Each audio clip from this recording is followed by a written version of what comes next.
Greetings and welcome to the elephant in the room. My name is Joe Kobuthi. Today I'm in conversation with former CJ Willy Mutunga. Professor Willy Mutunga is an academic, a scholar, an activist, a writer, and an institution in many regards who has fought for democratic rights in this country. Welcome, CJ. Thank you, Joe.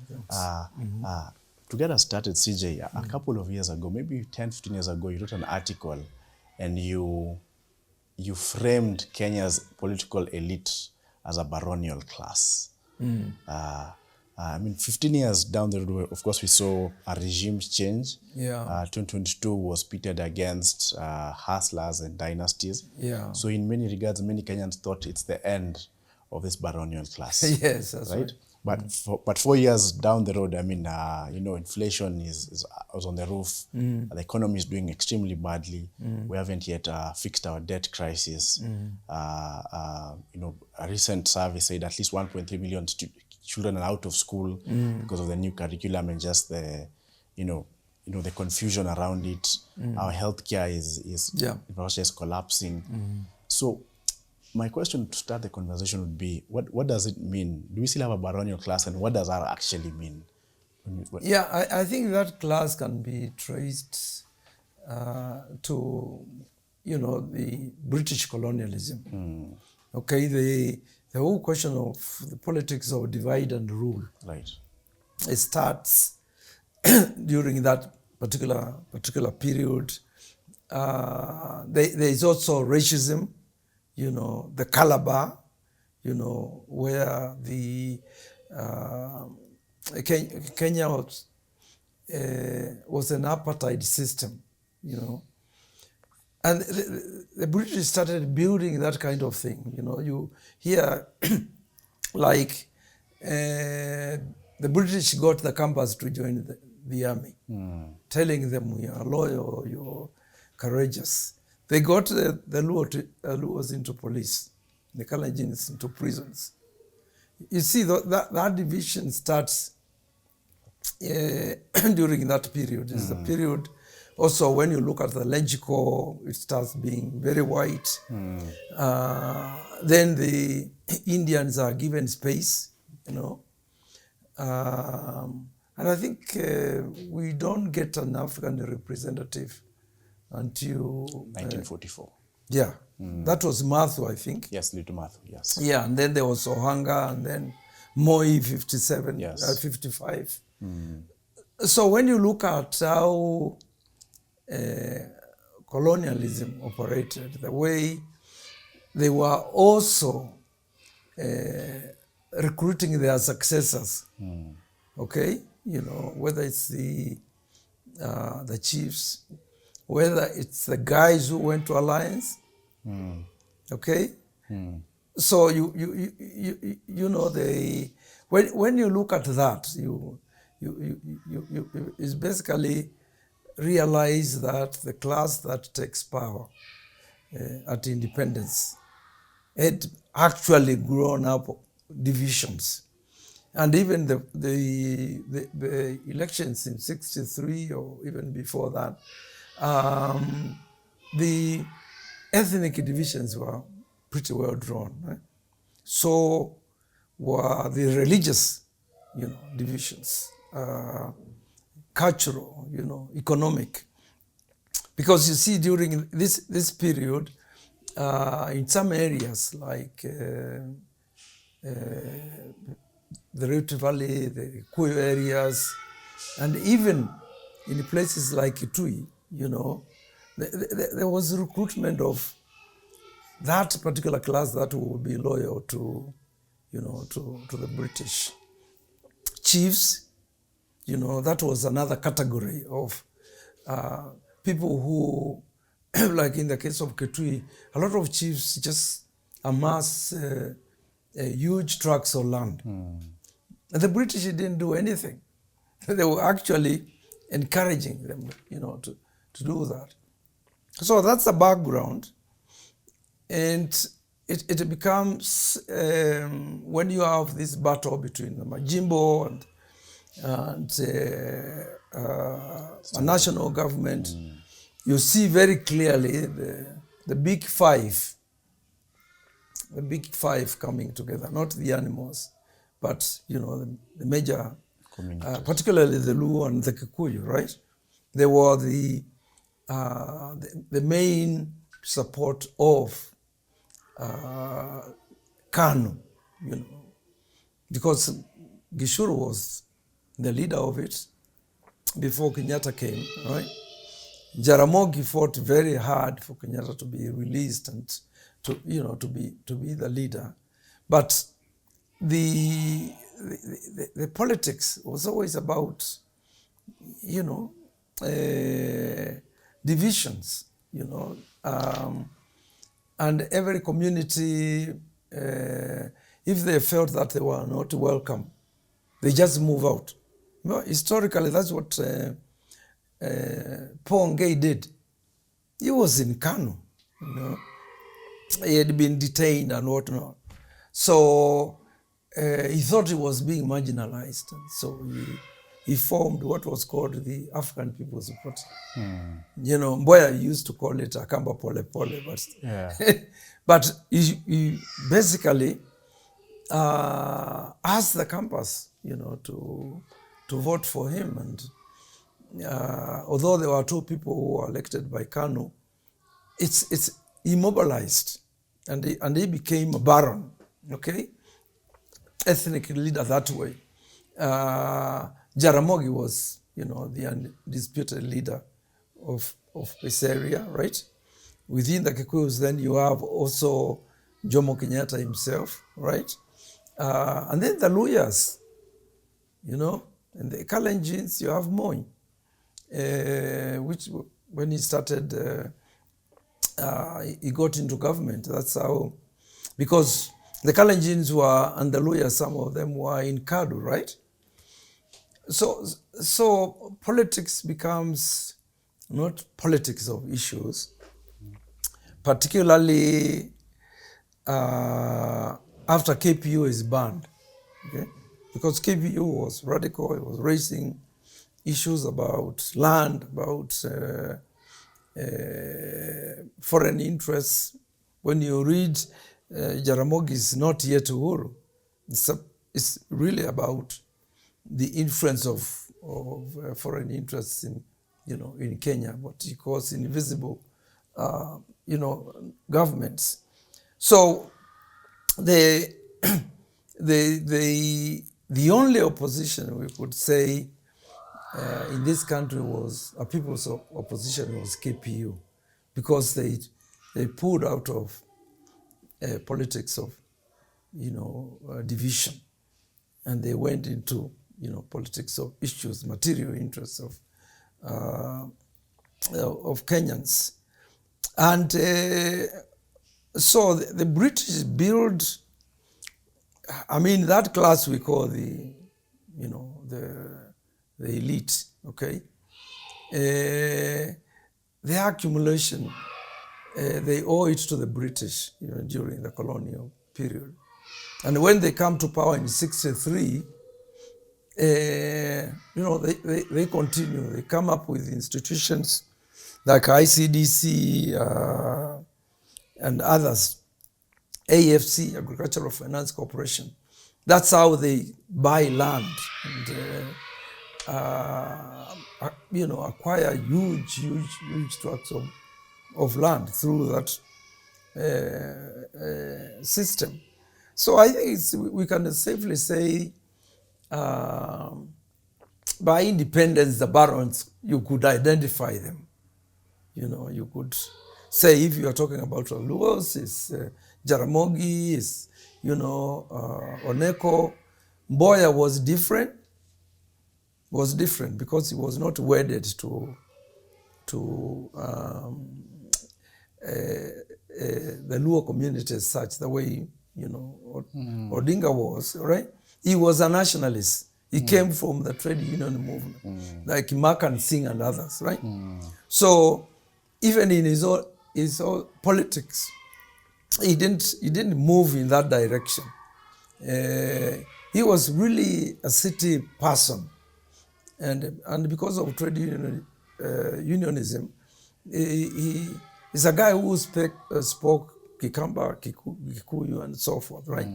So within it, yes, there was a vision of some people like, Mboya and even Kibaki, who saw something about the national interest,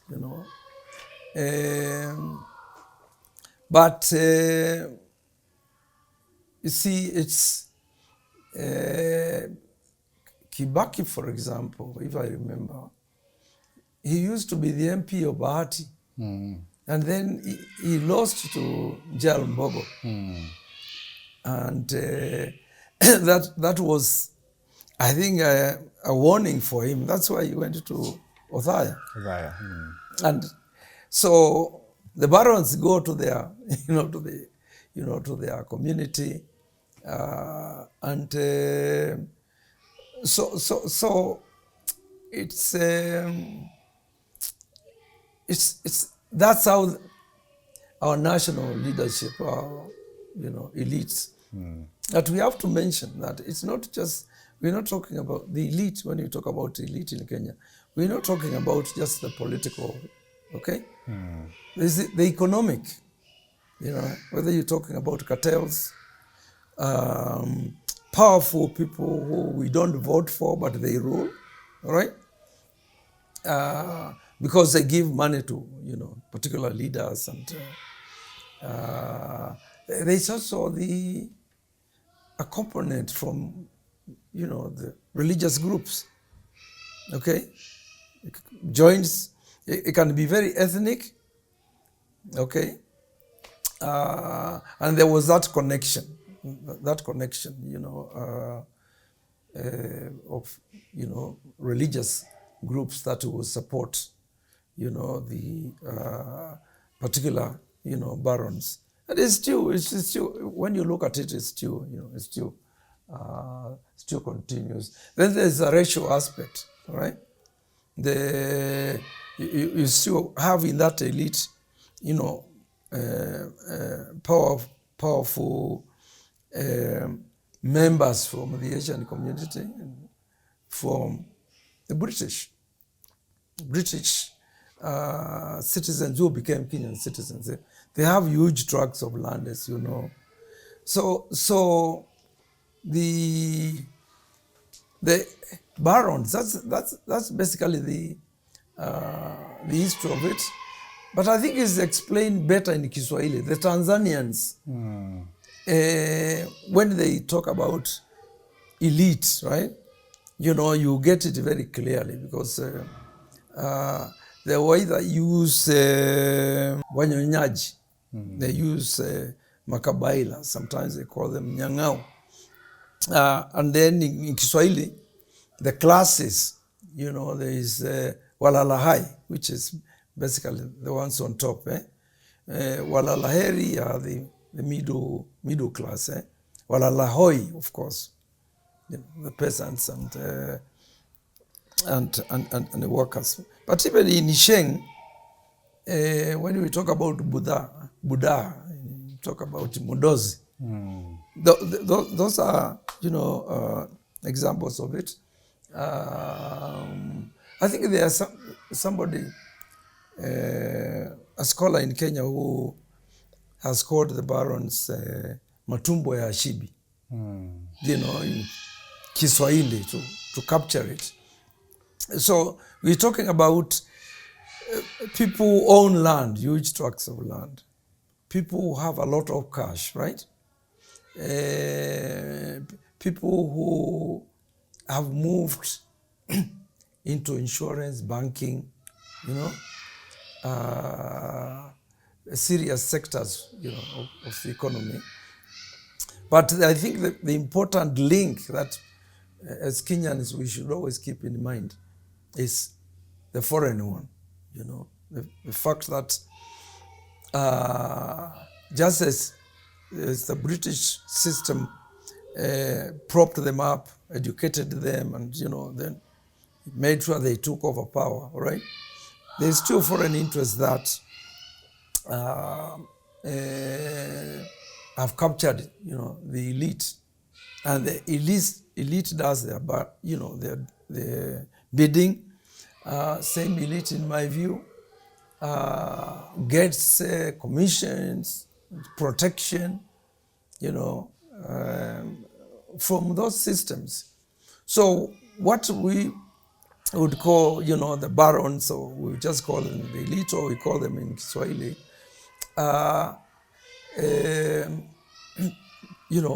people who now in Kenya is very clear, they are very wealthy, whether in terms of land, banks, whatever, or in cash, right?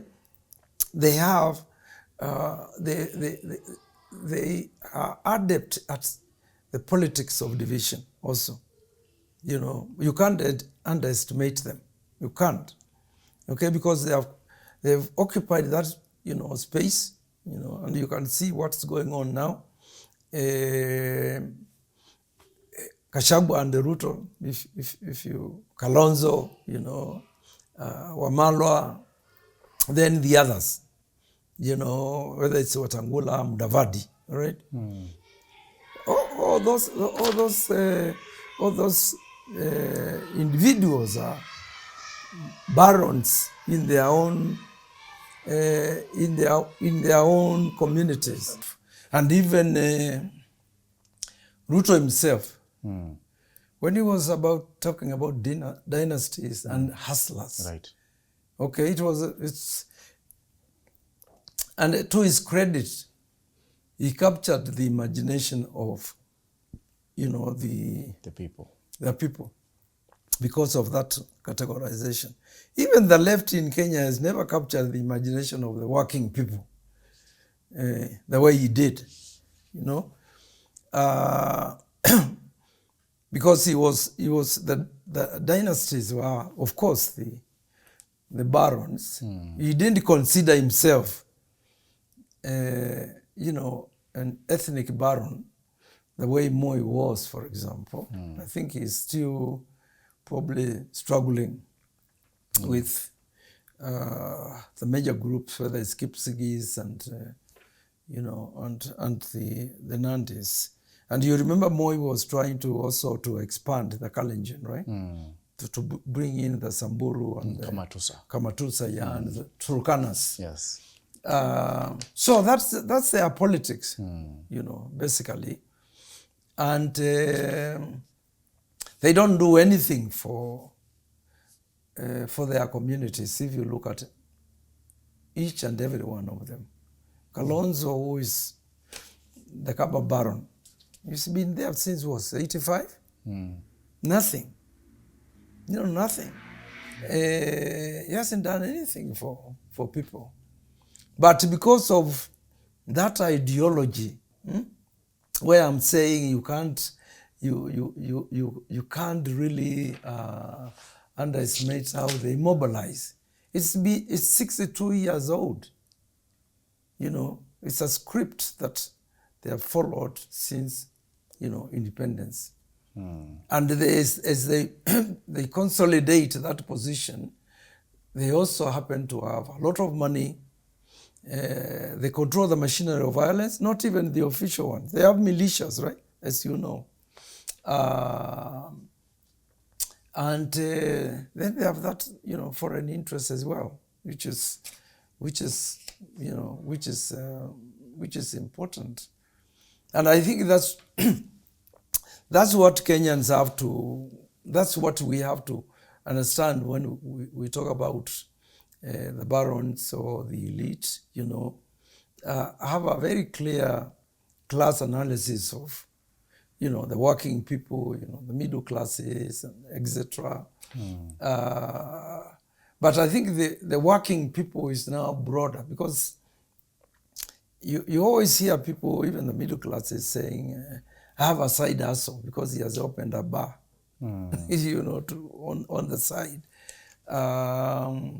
So Ruto was really, really clever in coining that thing about hustlers. It's not just the bodas or Mama Nitilie or Mama Boga. Okay, within the middle classes, there are a lot of us, who are joining that class of working people.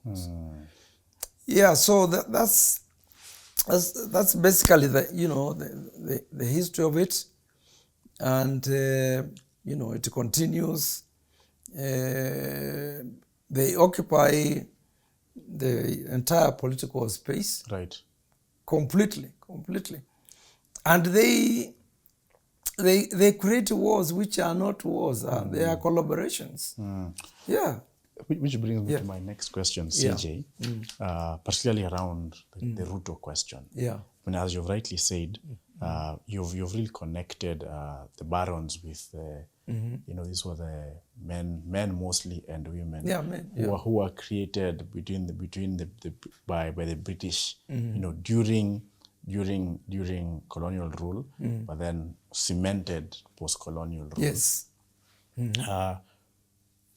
Ruto, I mean, within Kenya's politics, they seem not to embrace Ruto. And I think that was part of the Hustler versus Dynasty conversation. So then, I mean, the kind of mobilization is still ethnic, but Yeah, it's still ethnic. But why don't they seem to embrace it? Particularly if you're looking what we call in opposition is actually they who lost and were holding to power.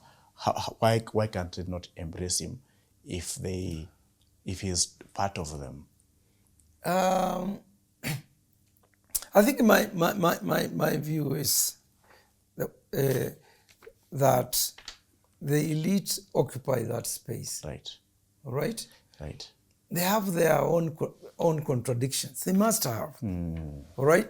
Because if you become president in terms of stealing, etc., you have an upper hand. Yes. Okay? So there was two, fight for that particular seat. And now it has become important because if you win, you can buy the other people and tell them to join. Right. Okay? You have handshakes or whatever. So although there is a unity of purpose, among the elite, right? There are serious divisions. And the way I look at Ruto is that the elite now, and we were talking about the economic ones, Yes. the religious ones, the social, whatever, all those groups. It's a class that has consolidated and it knows what its interests are. Right. So I think his problem is that the elites don't feel represented. Okay? Because if you take examples where you hear people who are actually compradors are being dispossessed. Right. Okay? Right. Or they're being kicked out of, their area of accumulation. All right? Now, that's in terms of class analysis, is never allowed. Because you're jeopardizing, And you can imagine how the cartels feel when that happens. So while Moi and Kenyatta won, and Kibaki, if you look at the consolidation of that particular class, right? They were representative of a class. There were certain things that they couldn't do, right? Right. You see? But I think Ruto is doing stuff that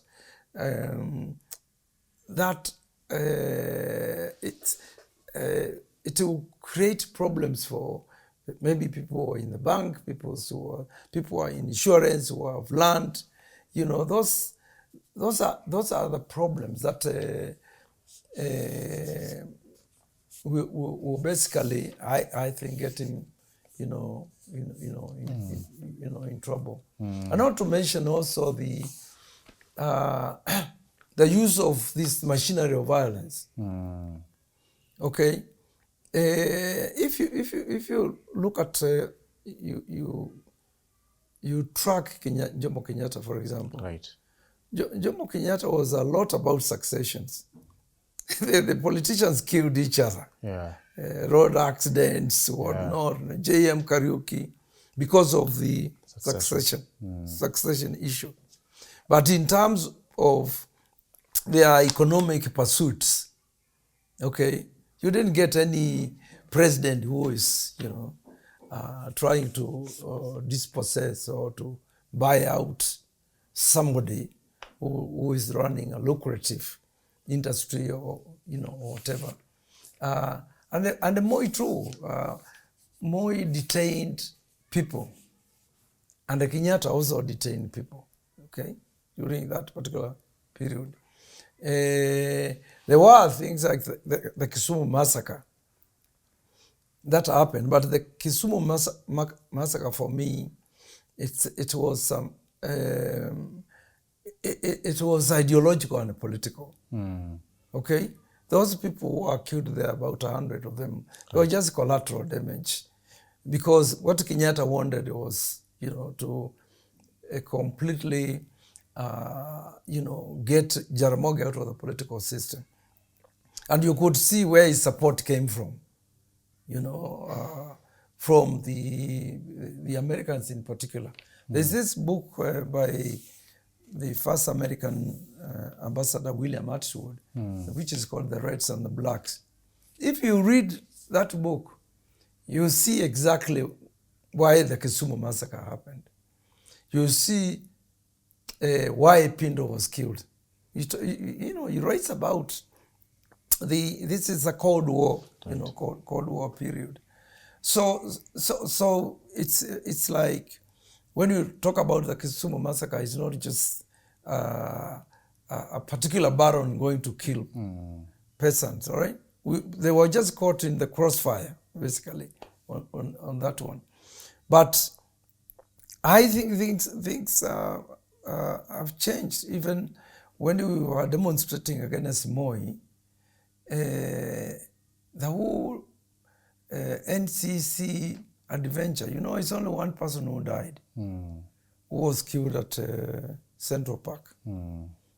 Otherwise, the others, there were some injuries, Joya and others, and we were beaten by Jeshi la Mzee, all right? But I think Guma must have told them just to intimidate us, not to kill us. But in 2024, that has changed completely. That magnitude of violence is of killing young people, abducting, disappearing. We find dead bodies in all manner of places, right? It's I would dare to say that it's another area where maybe the entire class, holistically, think that should not happen. Okay. Because if you're the personification of a class, right? That rules, right? There are rules there. Yes. Yeah. They look at their own interests. This is how is this sustainable? If we keep on, killing people. What about the issue you raised of a liberal, democratic agenda, where you start giving concessions to people? Okay, and that's something very important, because you are diffusing, the tensions. And in the case of Kenya, public participation is the best way to do it. Not paying lip service to it, but like if it's an issue of military bases, we have a referendum, to decide whether we support the Palestinians or we support whoever. Not, So I think, just like if you look at the other elites in developed countries, those interests are the ones that get them voted out, right, or retained. Okay, because actually people like Trump and even Prime Minister of Britain, the Chancellor of Germany, and so forth. They might not be rich themselves, but it's, it's the collective class that decides this is the kind of politics we want, right? The think tanks and whatnot. Right. And you can be removed very quickly. You can be impeached. Right. But in our case, it's like you have a class that is not conscious of its interests, or a leader who doesn't realize that these components, the theocratic, the economic, the cultural and ethnic, okay, count. They count, and they are within that class is not homogeneous, of course. Yes. The Kenyatta and Moi Empire and Kibaki Empire is fairly big when it comes to land and stuff.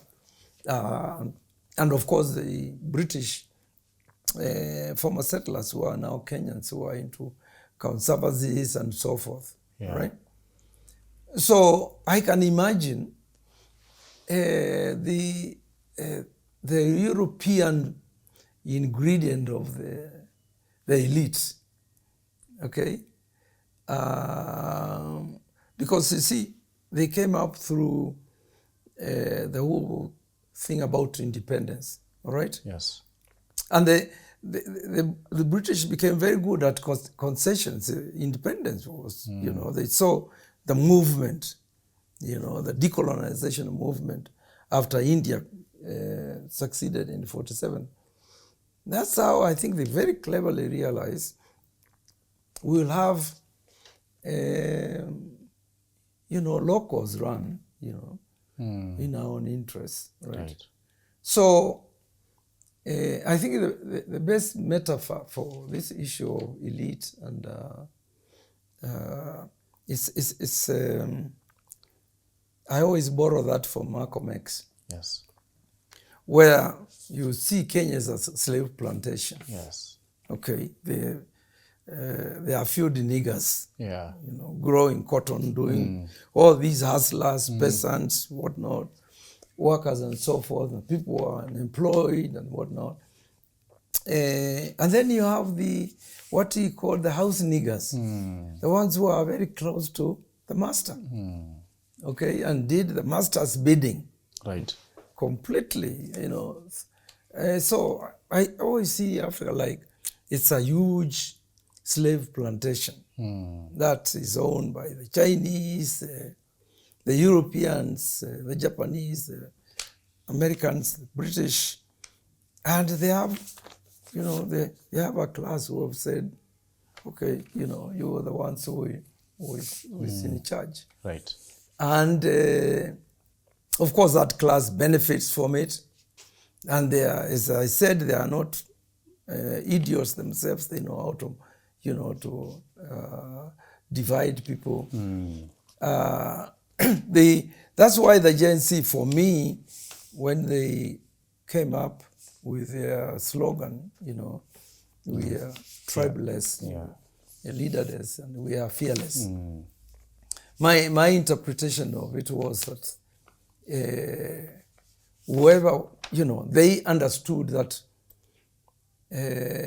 ethnicity is the thing that anchors the ruling class, right? And so they were talking like, we are an alternative. Yes. And a lot of people have said, well, what do they mean by we are leaderless? I think that was very clever, in my view, of saying we are leaderless. If you expose the leaders, what would have happened? They would have been abducted or killed and so forth. And I think they were saying we are all leaders. At the end of the day, we haven't chosen who should lead us, but we, the participants, we are leaders. And I think what the Gen Z did was to capture our imagination as Kenyans, all right, that the compradors, the elite will never do anything for this country. Yeah, that's what that generation, and I think the alternative political leadership will come from the Gen Z and the millennials. The Gen Z are the physical force. And you know that the millennials have the blueprints. They have thought through ideologically and politically what Kenya should be like, right? In terms of Pan-Africanism, in terms of how to deal with the IMF and the World Bank. Basically saying, if we've got to resist those forces, and we will resist them with the backing of the people. Right. All right? But since independence, have we seen any leader who came running to us and said, IMF is pushing me, not, they are against universal health care, they are against this, and so forth. And they don't, they don't. So, yeah, I think it's, I still think the elite, when it comes to the leaders, there is a lot of contradictions and speaking of contradictions, CJ. I mean, this baronial class, came into formation in a kind of very unipolar world, in the sense where the West, when I mean the West, the aggregate West, so Europe, America, was the powerful hegemon. Yes. I'm finding today, with now when we are moving to a multipolar world, our elites, not just in Kenya but across most parts of Africa, are a bit confused about because of now the international system is collapsing, and now there's a kind of new formation, the fragmentation, the new formations. Yes. And our elites have no idea what to do. That's true. In Kenya we talk a lot about the state of the nation. Right. People debate the state of the nation. They see our nation exists in a vacuum. And it can be said of the rest of Africa, isn't it? And that's why the Pan-African movement is still alive and kicking. Right. Whether it's on the continent or in the diaspora, right? It's because I think the Pan-Africans understand very clearly that Africa has been the richest continent, okay, in terms of resources, minerals, people, etc., right? And that's why the whole thing about African unity starts with the Nkrumah, right? Nyerere gets into it. People like that scholar called Anta Diop. Sheikh Anta Diop. Yes, Sheikh Anta Diop. Sekou Toure. Cabral, Amilcar Cabral. Okay. Even Sankara, But the one who is never mentioned, who was a very, very, very serious Pan-Africanist, in my view, was Gaddafi. Okay? Because Gaddafi, although people say he just wanted to be the president of the African Union, they forget one thing, and that was the currency. Yes. The African currency that he said he could back it up with, the gold and whatnot. And that's why Gaddafi was eliminated. There's a professor, Horace Campbell, was written that book, The Bombing of Tripoli, by NATO and so forth. By NATO, yes. Yeah, he shows clearly that the French felt very threatened by Gaddafi because the French ex-colonies or neo-colonies, as you know, their gold and everything is in, in France, in the French treasury. So Gaddafi was telling them, get it out. And the French and the Americans came to bail out the French, actually. Obama and, the Obama regime and Clinton, it's the French, and the French are in NATO, right? And they are part of Europe, Japan, and America are part of what Samir Amin calls a triad, and what you would call the unipolar, polar world after, the Soviet Empire, collapsed. Right. So, so what I'm saying is, for Africa and for us, we have to realize that what's happening in Africa is interesting in the sense that we are not studying the Chinese, role in the multipolar world. We are not understanding that in China there are struggles between the corporate China and the Communist Party. You hear once in a while people like Jack Ma or some billionaires being executed. It's going on because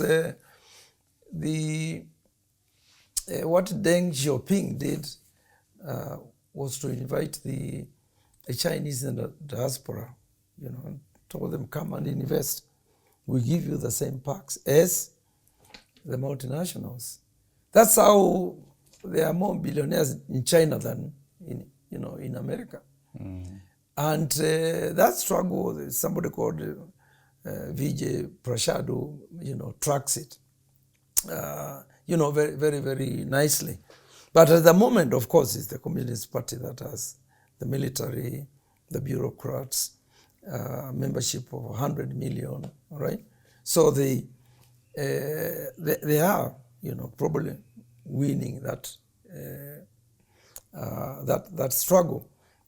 But when you look at the Chinese foreign policy, where they say business is not politics, you see, and they say they don't want to interfere with the internal affairs of the countries where they are building roads, where they are doing whatever, right? But you ask yourself, how did SGR end up in Uhuru's farm in Naivasha? You can't say our foreign policy is not to interfere with the internal affairs, and yet you're bribing our leaders. You're working with them. That's, for me, is interfering with internal affairs. And so the role that China is going to play in that new multipolar world is something we have to discuss and understand it. Now, BRICS, it has all manner of characters, right? Saudi is there, Emirates is there, Egypt, okay?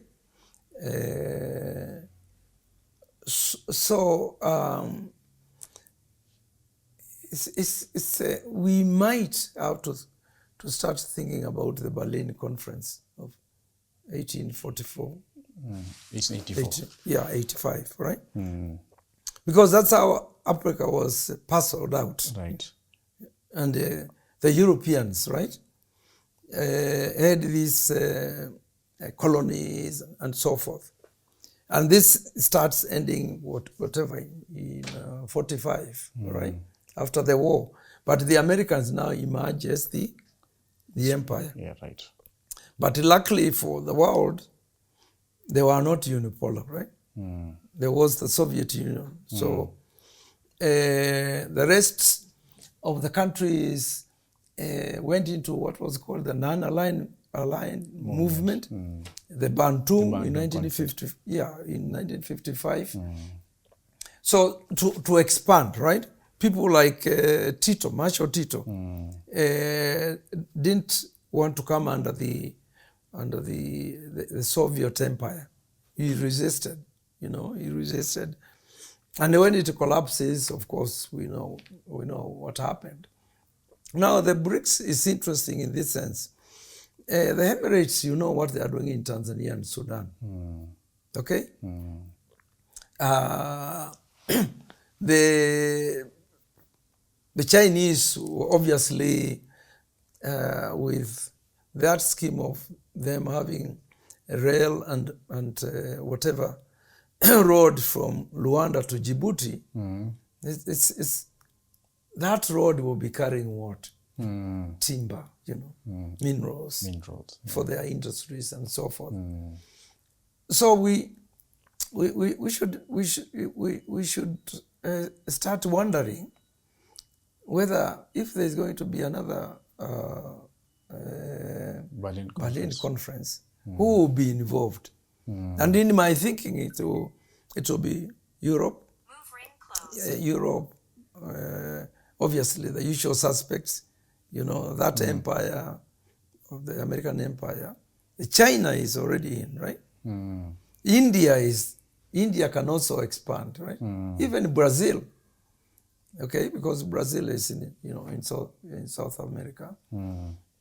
Egypt is pretty powerful, as well. Saudis. So you might have a Berlin conference where Africa is shared by the West, the East, and there's some characters on the continent. So CJ, so what does that mean for Pan-Africanism has been an idea that has really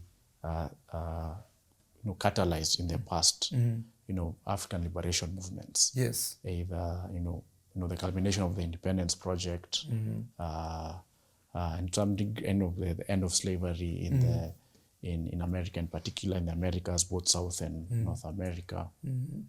So, because we don't have an elite that thinks in the interest of its people, what happens to Pan-Africanism as a vanguard idea? Yeah, it still stays a vanguard idea of the people themselves, and even the young people. That group that is called African Rising, Sungoyo and Kiama and some other people.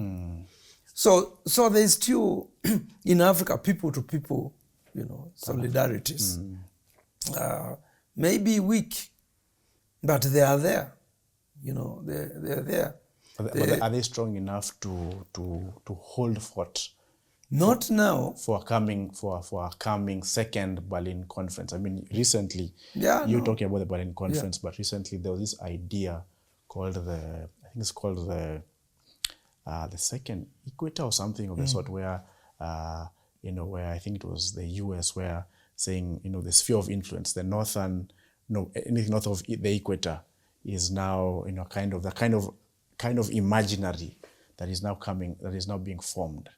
So does Pan-Africanism have the gravitas and strength to push back, but also even to create a new imaginary for the African people? Yeah, my answer is this, Joe. There is something that we have to track all the time, whether it's in the case of Kenya or in the case of Africa, right? Right. The resistance, because any occupation, any exploitation, any oppression is always resisted. And the whole issue of Pan-Africanism is not just a continent, it's also global now. Right. There are movements like in America itself, Black Lives Matter, the ones about reparations, which are becoming very powerful. Reparations for slavery and what else? Colonialism. There's a movement that is asking these guys to return the artifacts they stole. So there's a resistance there. I think what what we lack is that the leadership of AU, as Ruto rightly said, they are not fit for purpose. He said that, although he didn't tell us exactly what is going to be replaced with. But he was basically saying AU is not performing. So I think if Africa, if we have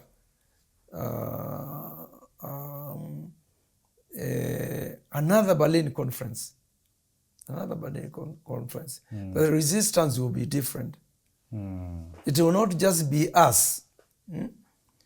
It will be the African diaspora, and it's huge. The ones you're mentioning, you know, in America, in South America, even in Gujarati. So it's a big one, all right? And what is important now in the world is the growing consciousness among citizens, even in America and other places, against, you know, the status quo, against the status quo of the planet. Okay, if you tracked the George Floyd issue when he was killed, that's when I realized the African diaspora is huge. It's everywhere. Uruguay, I don't know where, you know, in Soviet Union and other places, right? And they are the engine of resistance, right? Against white supremacists, whatever, right? So I think if I agree with you, if we are not prepared, right? Okay, we're just going to become spheres of influence of the various group that will sit in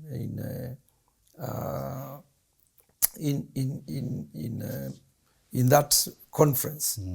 But what I'm saying is that it might be actually a blessing in disguise in terms of getting the African diaspora, the Africans, merging of all these other areas of resistance, like, you know, reparations and so forth, right?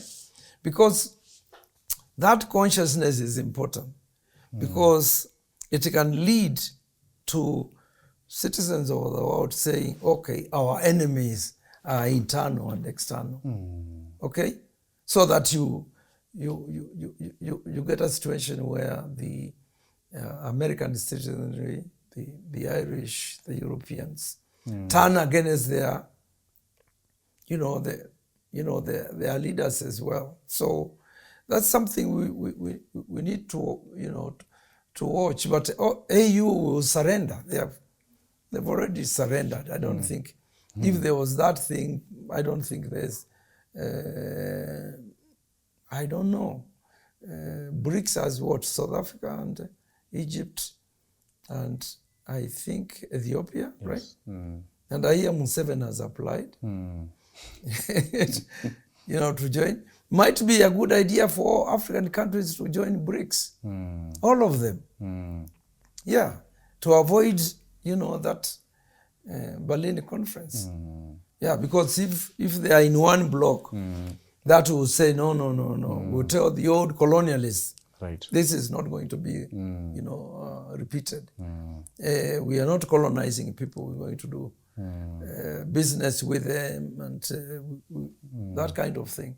So it's a very, very, very interesting discussion where you look at the genocide in Gaza and you track it and you find the Europeans, even in Britain, there are those people demonstrate all the time against that arms company. Yes. Okay? So there is a consciousness in the world that humanity counts. Okay? And this brutality, you know, the Americans, even among the Jews, they don't support, you know, the they're called what, IPAC, the Zionists. Right. State. Yeah. Because a lot of people you talk to, they say, oh, these Jews, oh, these Jews. The problem is not the Jews. The problem is the Zionists. Zionist. Yeah, who have become a frontier state of the Europeans. Yes. And you see, they want now to expand because initially the plan was that Israel would be a European frontier in the Middle East because of the resources and so forth and so forth. So even among the Jews, you know, there are quite a number, not quite a number, but there are groups that basically say we are not Zionists. Even the religious groups that are saying Zionists are not part of our religion. And I think it's that consciousness among citizens that should be cultivated, I think. You know, even in Africa, under the clarion call of people-to-people Pan-Africanism. Okay? Right. So, wasn't there a demonstration of people from Congo and I don't know 2 days ago. 2 days, yes. 2 Okay. days ago, yes. The Kenyans crossed the border to in solidarity with the Tanzanians when they were being killed, right? Right. I think those are little triumphs, but they are what we should build on. Right. How can we talk about African unity if we can't build East African community? And the people of East Africa, all of us, right, should realize we have dictators. There are 3 governments. And if you bring in South Sudan, then you bring in DRC, and if Egypt gets in, and maybe Somalia, it will be the same situation. And when that happens, Right. obviously there's going to be solidarity among citizens. Okay. Yeah. Because I noticed like these guys, 2 guys who went to Uganda and they were detained there. So Bobby Jaggi and somebody else. Those might be initiatives, individual initiatives, but they are important. When you cross the border to oppose oppression or supported democracies, they were supporting Bobby Wine. I don't know what Bobby Wine stands for myself, but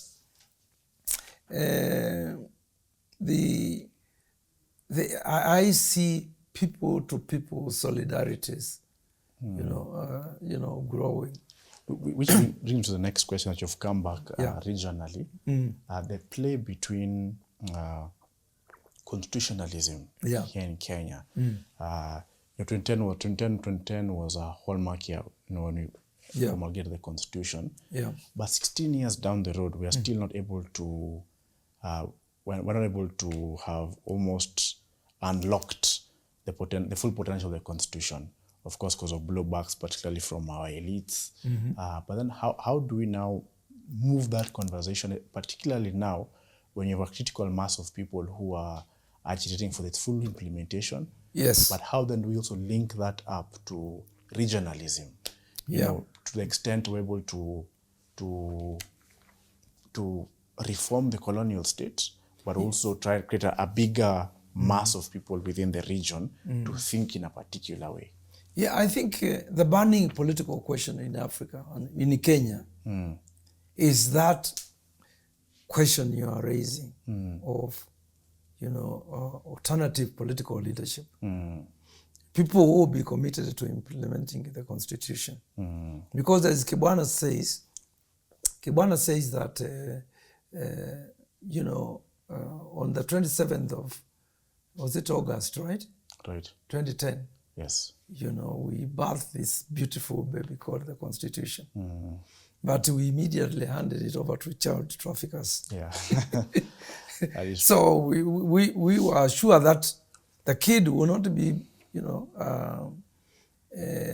brought up. Okay, and that's where, again, going back to Gen Zs and millennials, right? Right. Their struggles are demands being crafted out of the Constitution after the what I call the progressive sites, in the Constitution. Okay, and you see, it's a lot of talk these days about the devolution, isn't it? Right. Yeah, because there is this argument that our change will come from the counties. Yes.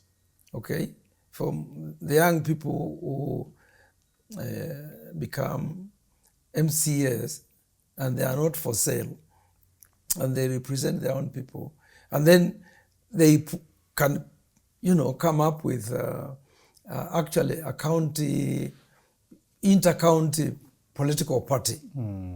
You can imagine the Gen Z, for example, or the millennials, fighting for MCS, and they get in. The issue of the ward is very, very interesting in rural areas, as you know. Right. Because the MCA comes from a family within the ward. Okay? And he invariably knows everybody. In my ward, our ward in Kitui is about 750. It's not even 1,000. And the MCA knows everybody by name because you walk, entire place. And what people don't realize is that the MCAs, yes, they get bribed and whatever, but the alternative will come with the people who can't be bribed and the people who are pressurized by their families and their relatives. Tell you, Joe, what do you, why are you joining so and so? Why are you? I know our ward, our MCA. There was a delegation that went to her parents because she was doing stuff with Ngilu. So they went to the community, went and said, what is she doing? So the MCAs, I see, as a group of politicians who, sooner or later, they will have to toe the line. Definitely, they will have to toe the line. And even not all of them, some, will toe the line. And the connection that they will build, and the fact that as an MCA, if you do a good job, you can be a governor, right? And governors fight for presidents.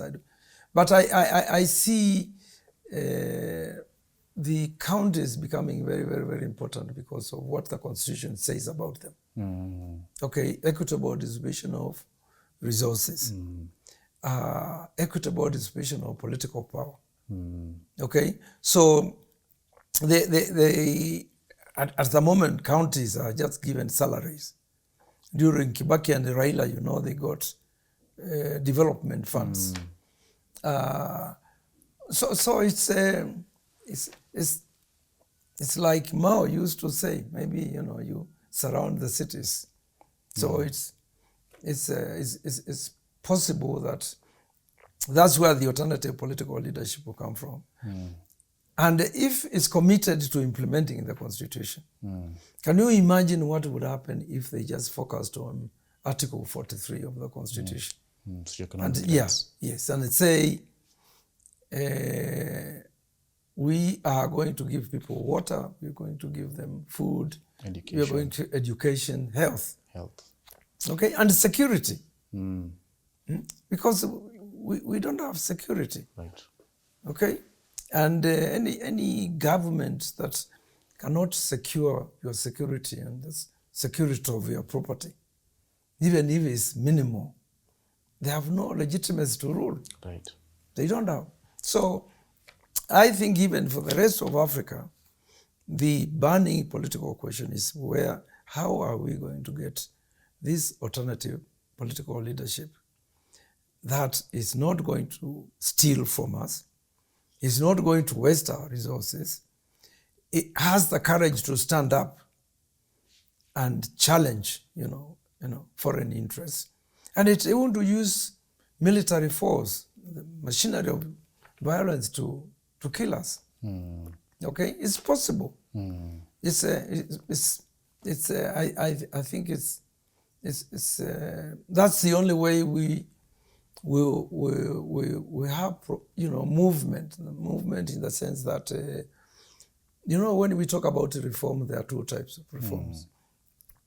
There is a type that you had mentioned, the liberal dimension, which was at some point called welfare capitalism, Right. where you give people concessions, you make concessions so that they can have universal health care, unemployment benefits. It happened in the UK, or the social democratic governments in Scandinavia, Nordic countries and Holland, where transport is free, education is free, all right? Prices are controlled, millionaires are taxed. Okay, in our case, you see, the rich don't pay taxes. They don't pay land rates and so forth. So you're going to have a government that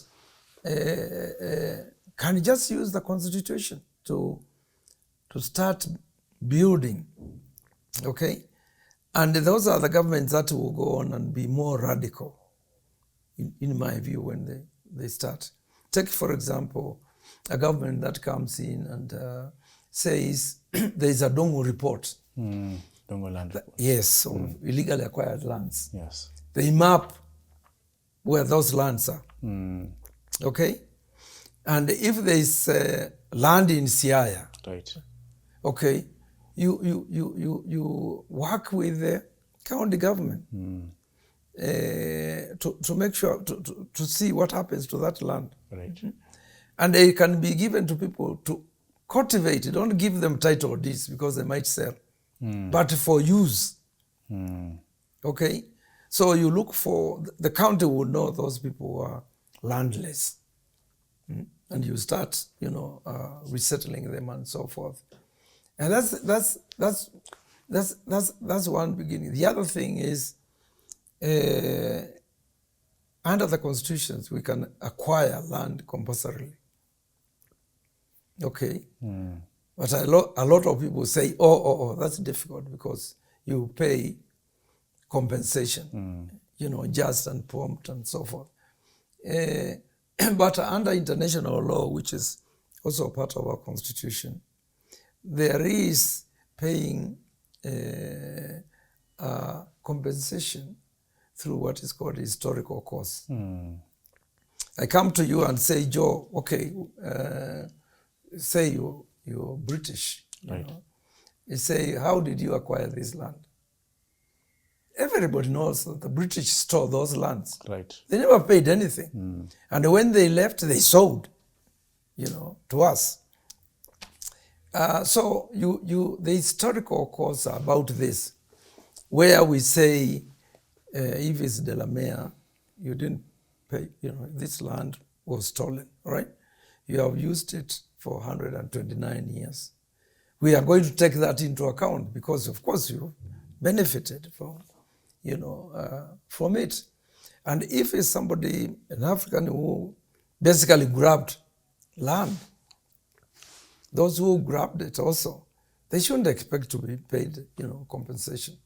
But it will take that kind of government that will have solid base, in the people. And you start doing what are called non-reformist reforms. Non-reformist reforms are about changing the status quo. The other reforms are about consolidating it. When you are pushed, you say, like Ruto, okay, I'll meet the Gen Z on, no concessions were made. So I think it's still this issue of political leadership, is the one we flagged in terms of AU. Yes. Okay, and it's still it's not resolved. So I think in the case of Kenya, it's a same thing. People who believe that the face of Kenya is important, all right? Look at what President Ruto is doing. What face do you see in his government? It's very ethnic. Even Jomo Kenyatta never did that kind of thing.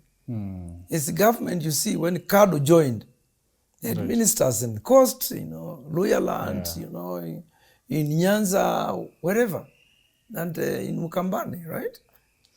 Trying to diffuse the ethnic, tensions and so forth. But when you have a situation where a particular baron now,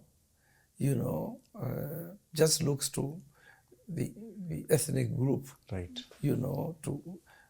to fill in political posts, bureaucratic posts, and so forth.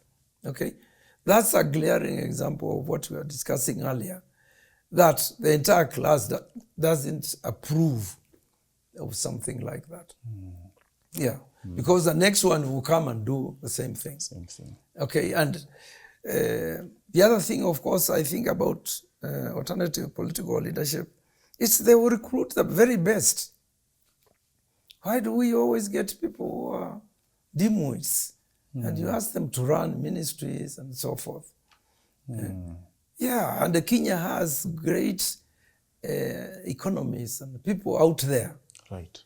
Okay, who and even internally, people who,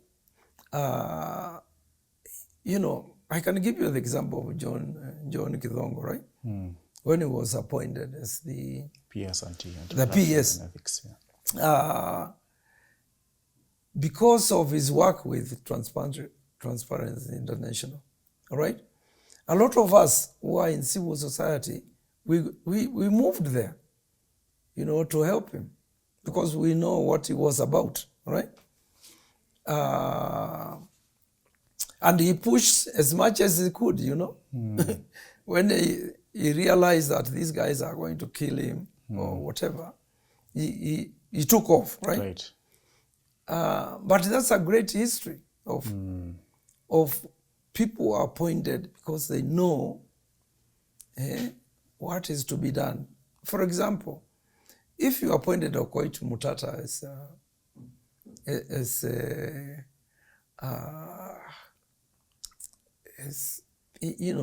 maybe in the finance ministry, he seems to know a lot about odious debts. He's tracking them.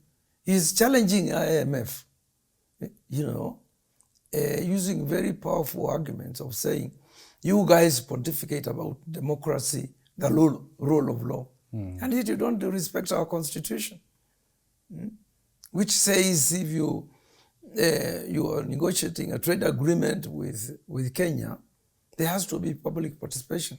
America is not doing that. Right. Chinese are not doing that. But I think if you have an alternative political leadership that has that blueprint, and then you get people who know what they are doing to be in certain ministries, not to get people who are just there to accumulate, to get money and waste it. And so I think it's going to happen. I don't see the Kenyan status quo, going on for more than 10 years, because it's undesirable, it's not sustainable, and it's not acceptable.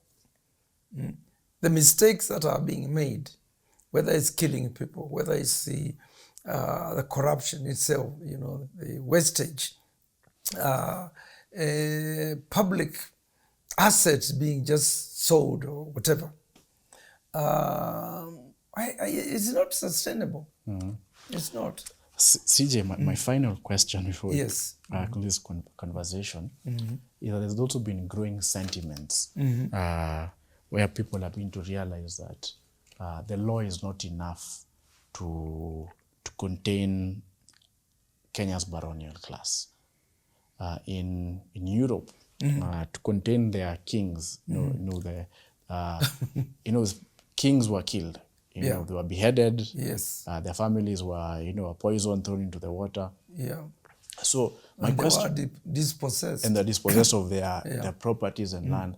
And there are some arguments within jurisprudence for this. What do you think of this idea? And that's the focus on the judiciary, right? Yes, not just judiciary, but even just extra law ways of managing a baronial class that has refused to conform to the wills of the people. Yeah.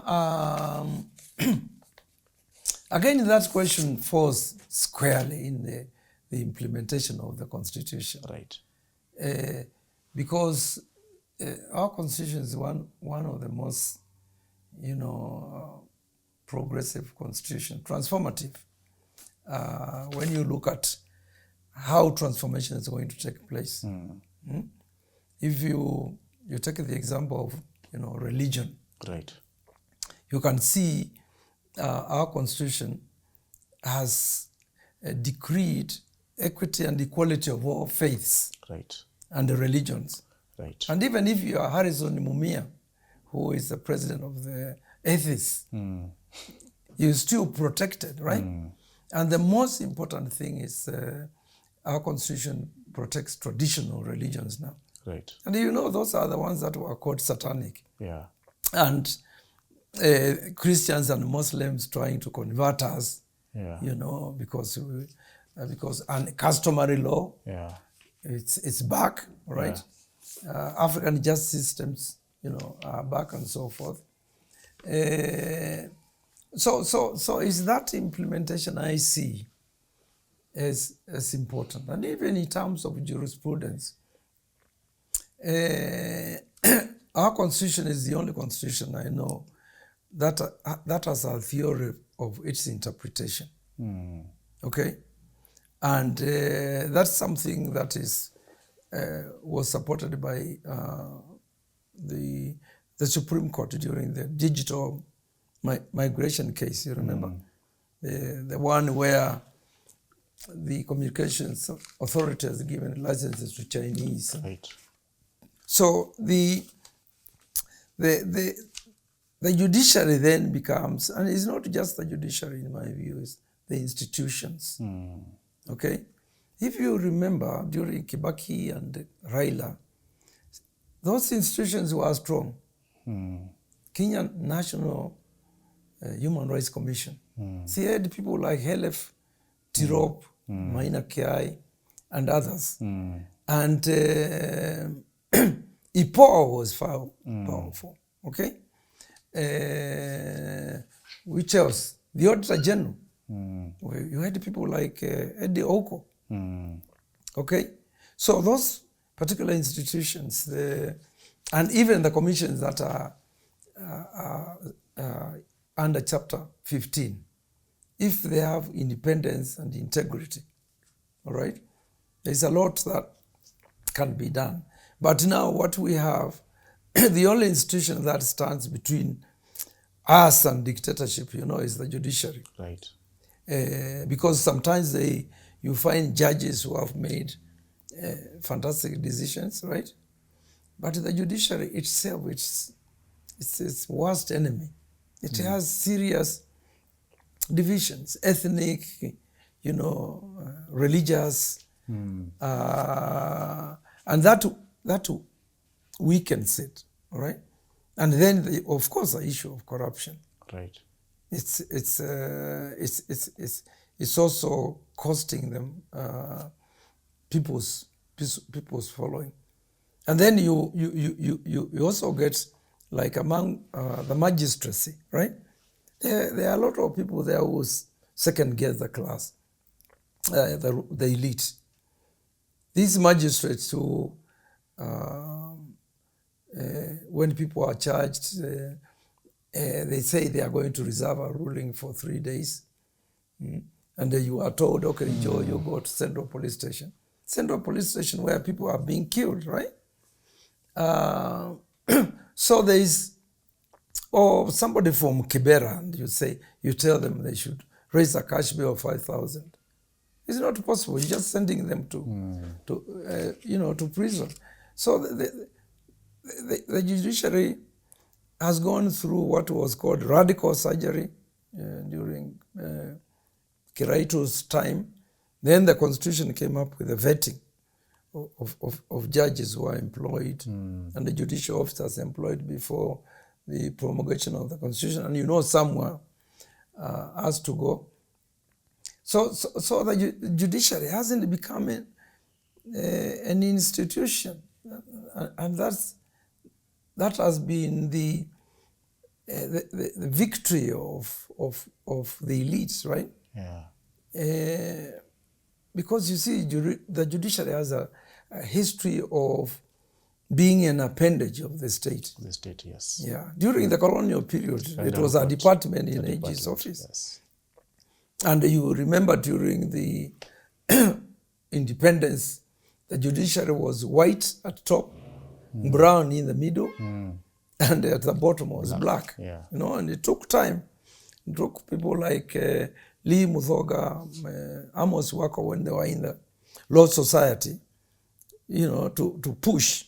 And that's how people like Nyarangi and Chitsoni and others, got into the, judiciary. But if the judiciary implements the constitution, that's its major role. The major role is to protect citizens, issues of human rights. Citizens go to that court like Omutata. I see always in court saying, this is unconstitutional. This is not right. This is not right. Those are the cases that the judiciary can strategically fast track, so that people see that something is being done. But if they don't watch issues of development of jurisprudence, issues about corruption, and the judiciary was always corrupt since the colonial period. Okay? Remember the case of the white judge who was bribed to jail Kenyatta and his Penguria 6, bribed.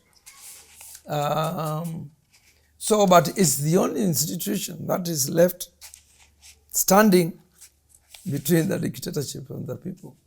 So they have to make a critical decision now that we don't have a leadership that finds the judiciary convenient, right? They have to make this political decision on whether, because the judiciary is at crossroads, right? Whether you are going to support these dictatorships, the elites, and what they are doing, or you are taking the other path where you become a temple of justice for people, the Kenyan people. The project of African justice system is a critical one because it's the one that is getting the judiciary, people's support. Right. The elders are praising it, There are paralegals who are, in it and so forth. So the judiciary has opportunities that they can use, but the main thing is that judiciary is still in Africa. Keep on saying they are political. I don't know what that means. Yeah. Because the constitution we interpret is very political. Yeah, it's transformative. It says change this, do this. The president can't do this. Parliament can't do this. So everything you touch will be political, including the presidential petitions. Yeah, they're very political, those electoral petitions and so forth. So they will have to realize that their politics is embedded in the constitution itself. And they use it. Wow. Yeah, just use it. Because if they are completely smashed like a poor, like the Gender Commission and these others, that's it. On that very, very sound note, CJ, I'd like to end this interview here. Yes, sure. Thank you so much for your time. Thank you.